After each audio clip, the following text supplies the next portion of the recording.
In this video, I'm going to just complain about how the media or the news, uh, mass media, whatever you want to call it, really just broadcasts some ridiculous stuff.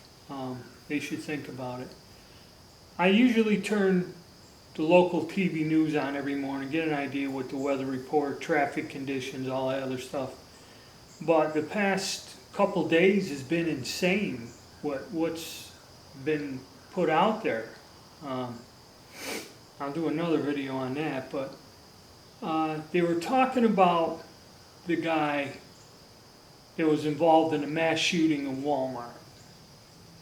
And it says headlines, shooter from the Walmart incident in Texas stated he bought his weapons and ammunition from overseas. And I'm like, what?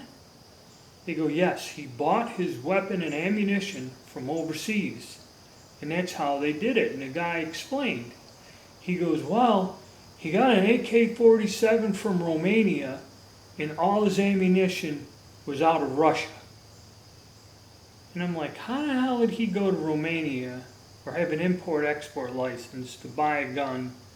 You know, and they were saying that all the weapons were bought from outside the U.S. is what the news report was saying.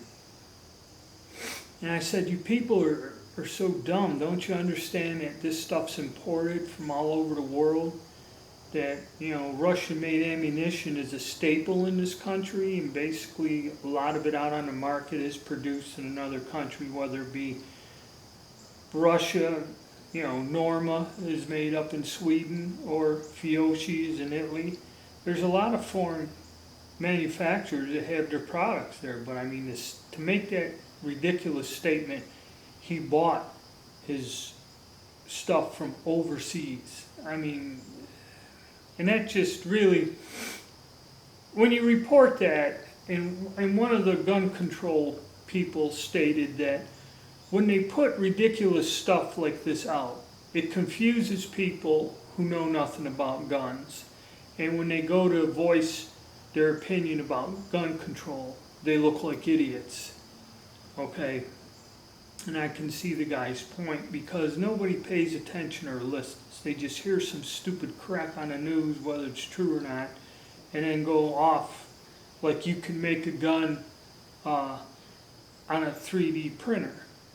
Well, most of the 3D printers that you can get that cost thousands and thousands of dollars, what they do is they melt plastic to form the part.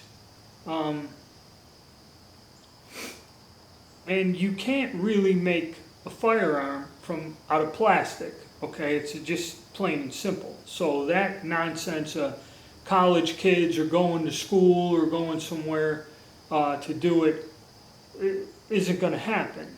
And another thing, anything made out of metal, even if you do get into an industrial 3D printer, it's usually what we are called pot metal or something.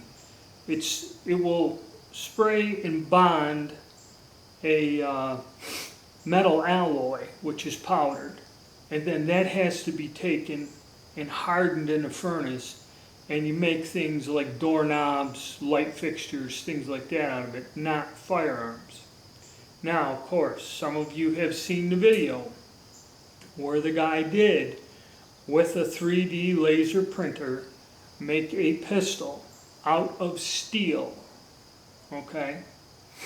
What this involves is the same type of process, but takes like a $3 million machine that is housed inside a building of, you know, so many thousand square feet. And basically what it is a computer laser. You have steel balls, like a shot or powder, and the laser melts and welds all the little bits of steel together to form a solid steel part. It can be done, but I don't know how many places you have to be able to do this exist in the whole world, okay? So again, crazy things. It's like when the Glock came out all those years ago. Chuck Schumer, he was a senator up there in New York. Oh, now they have a plastic gun that it can sneak through airport security. This has to be banned immediately and outlawed and that. Nobody really realized that what they're doing is they're just putting a polymer frame with a steel insert, but the whole top of the gun still is steel. It's not a plastic gun. It's not going to go through a metal detector. Even the lower end, there's enough metal in there, it probably would set off a metal detector, all the little springs and parts and pieces. So you get a lot of this weird disinformation, but I mean, it's just, the news is insane, and it's getting worse and worse to watch it, and it doesn't do anybody any good. Just confuses people and creates more panic. Now everyone's going to think that these people are buying weapons and ammunition from foreign. Again, the Russians. They fixed the election and now they're selling ammunition too. So yeah, it's always them. But I just had to make a rant about it. And then there's something else, but I'll put that in a separate video. But all right.